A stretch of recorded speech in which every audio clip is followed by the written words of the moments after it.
Bonjour, nous sommes le lundi 24 novembre 2013, il est 9h30, 10h moins le quart, et je voudrais vous parler de la question de la société hybride. Le refoulement des catégories du masculin et du féminin associées à des populations masculines et féminines repérables produit une société hybride. C'est-à-dire quand on refuse de connaître l'origine du processus, c'est-à-dire associer un processus à une population particulière, à une source particulière, on aboutit à quelque chose d'hybride. C'est la même chose avec la langue anglaise, n'est-ce pas, qui est une langue hybride, c'est-à-dire qui ne distingue pas clairement ce qui vient du français et ce qui vient du germanique, et qui donc par conséquent va combiner les deux de façon complètement sauvage. C'est vraiment ce qu'on peut appeler le jardin à l'anglaise. C'est n'importe quoi. C'est une espèce de promiscuité, de brassage innommable, et qui évidemment produit une espèce de langue monstrueuse, qui est malheureusement devenue actuellement la langue de communication privilégiée dans le monde, dans tous les domaines. Mais cela dit, donc revenons à ce paradigme de la société hybride, qui est en quelque sorte le corollaire de la langue hybride, et on pourrait parler aussi peut-être de religion hybride, ce brassage, ces emprunts, ces endettements, ces récupérations diverses, font que même les religions monothéistes sont quelque part une sorte d'ensemble hybride. Mais je voudrais me polariser néanmoins pour l'instant sur la notion de société hybride, à savoir que, bien entendu, les valeurs masculines et féminines n'ont pas disparu, mais elles ne sont pas qualifiées comme telles, elles apparaissent comme des opinions, comme des points de vue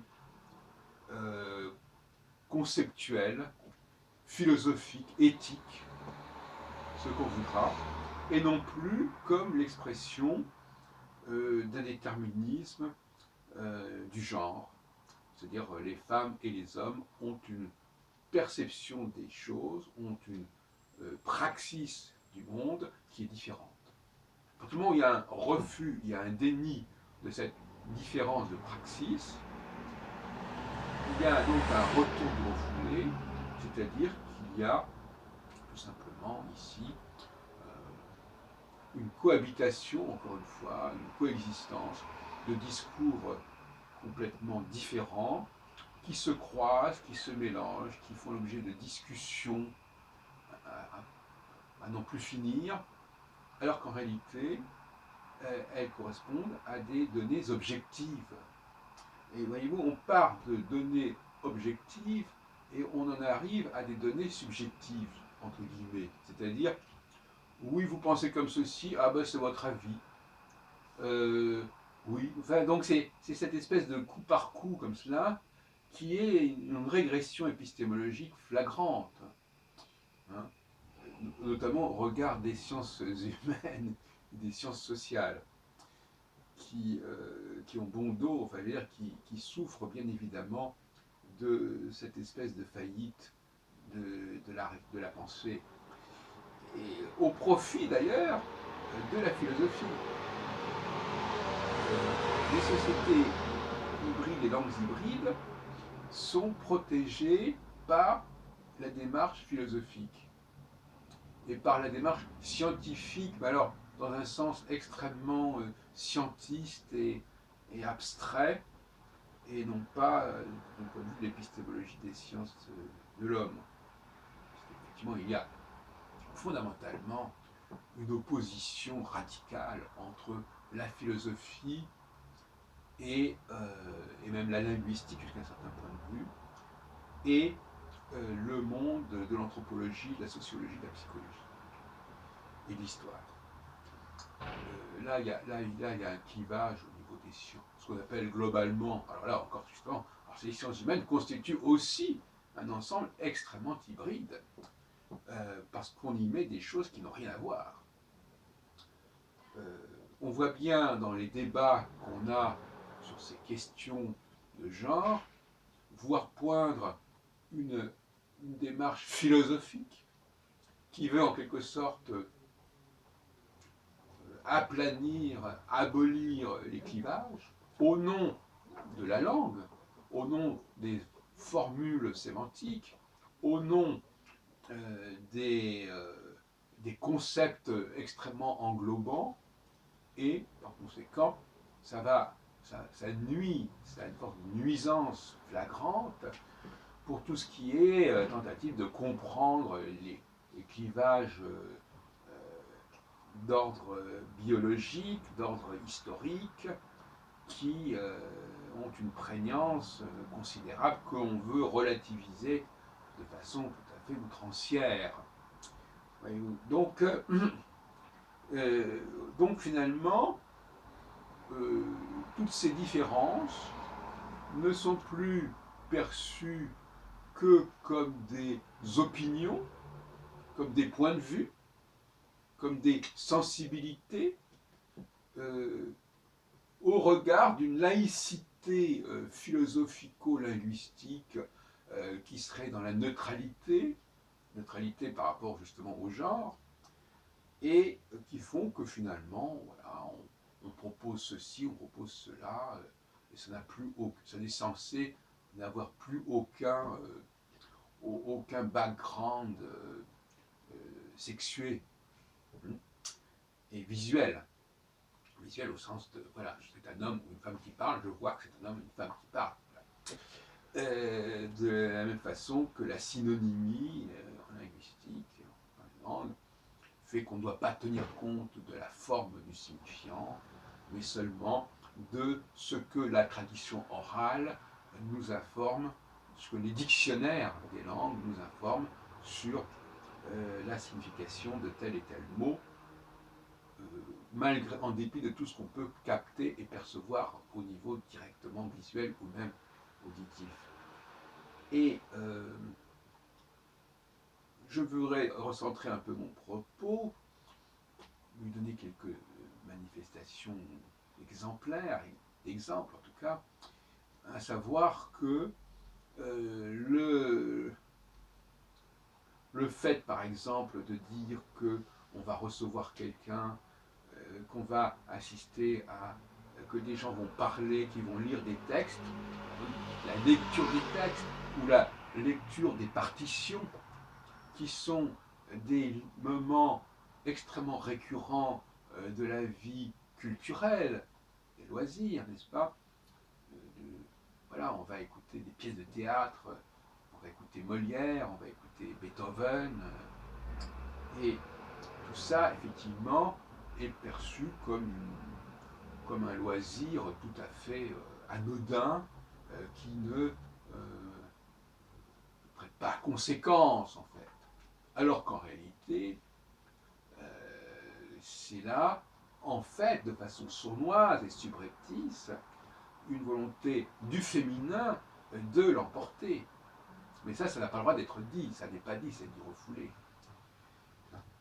Même si on sait très bien qu'en réalité, qui s'y retrouve et qui s'y complaît, ce sont les femmes. Et les hommes sont, en quelque sorte, brimés par ce processus, qui se voudrait universel. C'est-à-dire qu'en fin de compte, moi, en tant qu'homme, n'ayant pas le droit de dire que je suis un homme, je dois subir un certain nombre de fonctionnements qui sont totalement contraires à mon mode d'exister, mon mode d'être, et je ne peux pas dire, bah, écoutez, séparons les hommes et les femmes. Non, il faut que tout le monde mange cette espèce de brouet infect qui est un mélange de tout ça et qui ne convient à personne en fin de compte. Et c'est ça aussi la grande question. C'est que ce qui est hybride ne parle à personne véritablement. N'est-ce pas? Ça n'est en résonance avec personne. C'est-à-dire que c'est une espèce de mélange qui ne ressemble à rien, qui est informe. Et donc ça nuit à la qualité de vie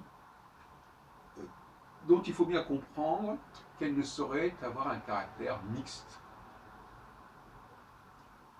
Sauf bien entendu dans le domaine des rapports sexuels et dans certains d'autres domaines de l'ordre du couple, de l'ordre éventuellement, j'en ai parlé, des élections par exemple, des choix, des convergences. Ben, il y a une dynamique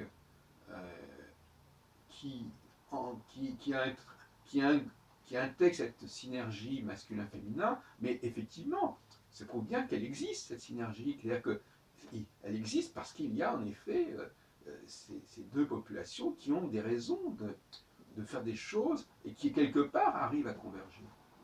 Je veux dire par là que la convergence entre les hommes et les femmes, elle existe jusqu'à un certain point que j'ai défini. Il y a un lieu d'intersection entre les hommes et les femmes qui est certainement incontestable. De là à dire que tout ce qui est masculin ou féminin en général n'est plus masculin et féminin et que c'est de l'ordre de la société en son ensemble, il y a un fossé que je ne saurais en aucune façon franchir et nier. Donc, du fait qu'il y a une interférence, une intersection qui est manifestée emblématiquement par le couple, mais le couple, il faudrait y réfléchir, et j'en ai parlé dans d'autres vidéos, de tout ce que ça implique, de cette rencontre et de cette dialectique entre le masculin et le féminin. Mais de là à croire que les sociétés masculines et féminines sont faites pour ne constituer qu'une seule et même société, il y a un débordement, il y a un glissement qui est absolument intolérable. Voyez-vous ? Donc, pour faire image, n'est-ce pas, il y a une nécessité de prendre conscience des valeurs qui sont inhérentes, intrinsèques au fait d'être un homme et au fait d'être une femme, tout en constatant qu'effectivement, il y a des perversions, si on peut dire, sans prendre le mot dans un sens spécial, mais je veux dire qu'il y a en effet, la société conduit à ce que beaucoup d'hommes aient des comportements féminins et des activités féminines, qu'un certain nombre de femmes soient conduites à avoir des rôles qui sont plutôt de l'ordre du masculin, sans que ce soit tout à fait convaincant. C'est les contraintes économiques, ce sont les aléas des caprices du pouvoir qui brouillent les cartes, qui mélangent. Mais là encore, ce sont des exceptions qui ne doivent pas faire oublier que globalement, c'est pas comme ça que les choses se passent. Et donc, on est dans une société où l'exception devient la règle à tous les niveaux. Le handicap devient la règle, les perversions, quelque part, deviennent la règle, en tout cas donnent le là, et à partir de ce moment-là, elles sont là pour justement, soi-disant, légitimer cette espèce d'hybridité. L'hybridité devient légitimée parce qu'on met en exergue, en épingle, tel et tel phénomène, tel et tel cas de figure, où effectivement les choses sont un peu brouillées. Mais ce n'est pas une raison pour tout. Donc il y a effectivement une subversion de ce que j'appelais tout à l'heure l'épistémologie des sciences de l'homme, qui est une épistémologie qui ne nie absolument pas les clivages, par le philosophique, par le linguistique, qui, eux, justement, sont des lieux qui vont alimenter l'hybridité, qui vont la légitimer.